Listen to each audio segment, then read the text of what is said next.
e que Ele está aqui. Eu tenho certeza que o Senhor está aqui para receber nesta noite a nossa adoração, nossos louvores, adoração, porque Deus, Ele recebe, Ele dá para nós, mas Ele recebe a nossa adoração.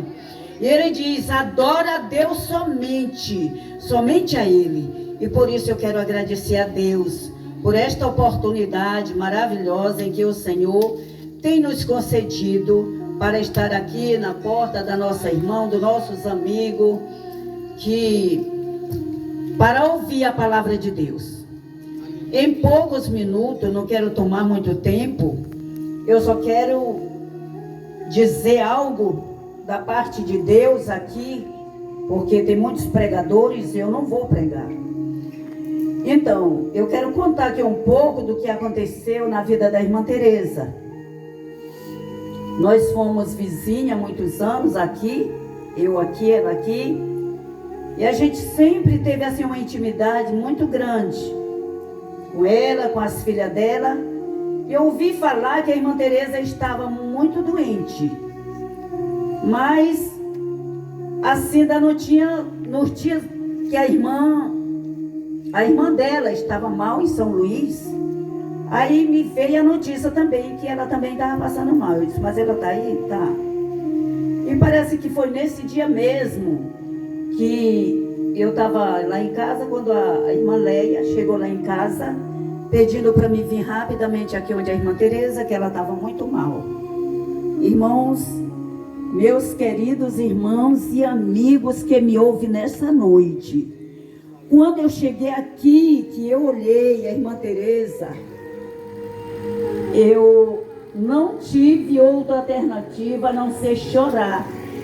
Porque por a gente ser amiga, ser vizinha de muitos anos, eu vi a irmã Teresa, parece que estava na última hora dela. E eu só cheguei mesmo, coloquei a mão na cabeça dela e eu disse para Jesus, Jesus, o que eu vim fazer aqui? Não posso fazer nada. Nada tenho, nada posso fazer, mas o Senhor pode fazer tudo. Vê a situação da tua filha, como ela se encontra, da forma que ela se encontra. E eu orei ao Senhor. Orei, tirei um bom período de oração, orando por ela. E eu vendo assim, ver se ela reagia na oração. Eu esperando que ela reagia. E eu, ali no pensamento, eu disse, meu Deus, a irmã Teresa, ela está morrendo mesmo. E ela só a voz dela já não saía mais. E ela muito agoniada, aquela coisa, aquela aflição. E aí ela riava a cabeça, ela tentava sentar, mas não podia. E ela estava numa situação muito crítica. Eu tenho certeza que se não fosse Deus, naquele momento, irmãos, se não fosse a mão de Deus, a irmã Teresa tinha ido logo no segundo dia depois da irmã dela. Porque da forma que eu encontrei ela aqui, eu não pensei em outra coisa. Aleluia, Jesus. Eu não pensei, o que eu pensava era que a minha amiga, minha irmã, já estava indo, já estava partindo para a glória. Mas a gente confiando neste Deus que é todo poderoso, Ele transforma água em vinho, né, irmãos? E eu ainda não li a palavra de Deus aqui, né? O milagre que aconteceu, né? Que é Pedro, né? O livro a história de Pedro e João, né? Em Atos, capítulo 3, eu quero ler aqui primeiro aqui. Que diz assim, Pedro e João subiam ao templo para a oração. A hora nona.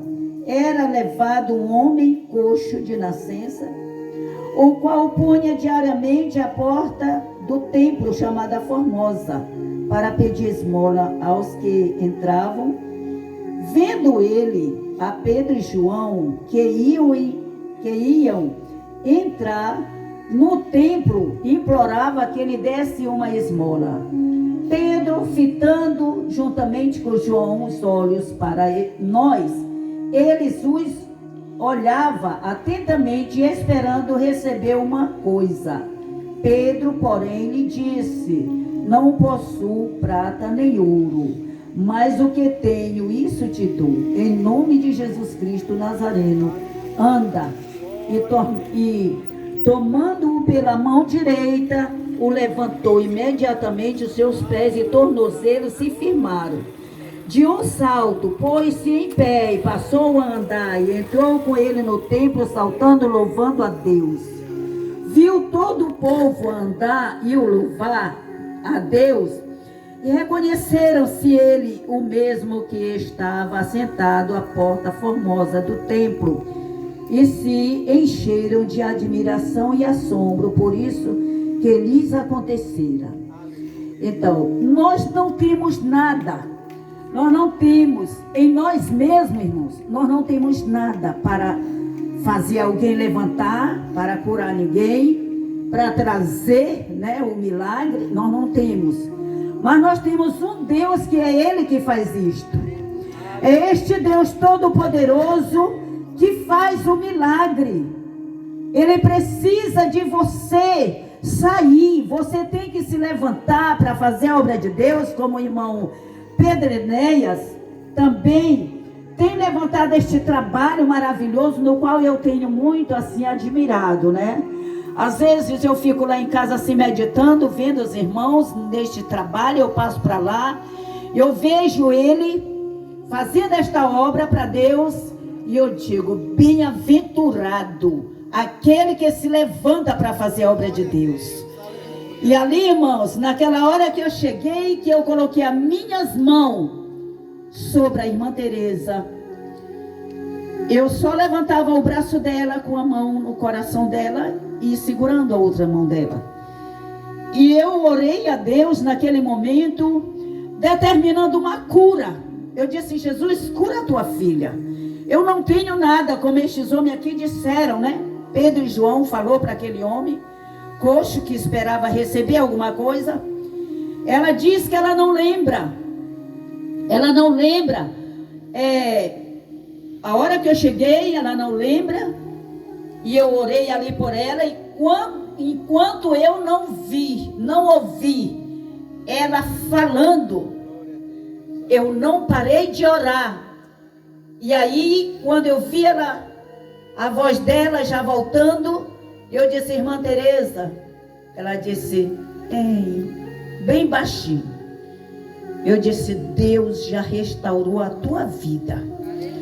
E orei ao Senhor, irmãos, chorando, pedindo que Deus fizesse aquele milagre na vida da serva de Deus. Eu vi a aflição das filhas aqui chorando também, e eu orei ao Senhor. Aí depois da oração, eu liguei para meu filho, chamei elas e disse para elas, eu digo: olha, vocês procuram levar a mãe de vocês para São Luís, né? Levo ela. Mas aí houve alguns embaraços e algumas coisas. Eu fiquei aguardando o que ia acontecer depois da oração. Eu me escondi, fiquei quietinha, eu disse: ninguém faz zoada.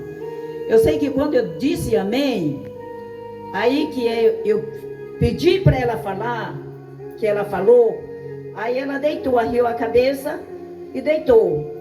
E aí eu disse para todo mundo sair lá do quarto, deixa ela só. Ligou o ventilador, eu disse: deixa ela só, depois eu volto só agradecer a Deus. E aí, irmãos, eu tive um pedaço aqui, umas horas, com as meninas, e aí depois eu entrei, ela estava dormindo. Eu disse: agora sim, eu sei que Deus já fez a obra. E eu entrei, agradeci a Deus, orei bem baixinho. E depois ela acordou. Eu disse: agora vocês dão comida para ela, porque assim Jesus dizia para os discípulos, né? Quando orava por alguém, eles falavam assim: dá comida. Eu disse: faço alguma coisa, um mingau, alguma coisa para ela, porque ela precisa de se alimentar. E eu sou grata a este Deus, irmãos, porque diante de tudo, nós só temos a agradecer a Deus, porque nós não temos nada. Como disse esse homem, eu não tenho prata nem ouro, mas o que eu tenho, isso eu te dou. O que nós temos, nós damos. O que nós temos a oferecer a salvação para aqueles amigos que ainda não têm. Creia neste Deus que nós pregamos, que este Deus é um Deus vivo, é um Deus que habita entre os louvores, é um Deus que habita com o seu povo. Ele disse: eis que estou convosco todos os dias até a consumação do século. Ele está conosco, aonde quer que nós clamamos por Ele, ali Ele se encontra conosco, para responder, para provar que Ele é Deus. Aleluia, Jesus. Para mostrar que Ele é Deus de vitória, Ele é Deus de poder. Louvado seja o nome do Senhor. E isto aqui é a prova do amor de Deus para conosco, as nossas vidas. Isso aqui é somente o cumprimento da promessa de Deus, porque Ele continua fazendo milagre, Ele continua fazendo milagres e maravilha. Ele é o mesmo ontem, hoje e eternamente. Porque grandes testemunhos nós temos, eu tenho certeza que não é só eu. Fui para São Luís ali por uma obra que o Senhor me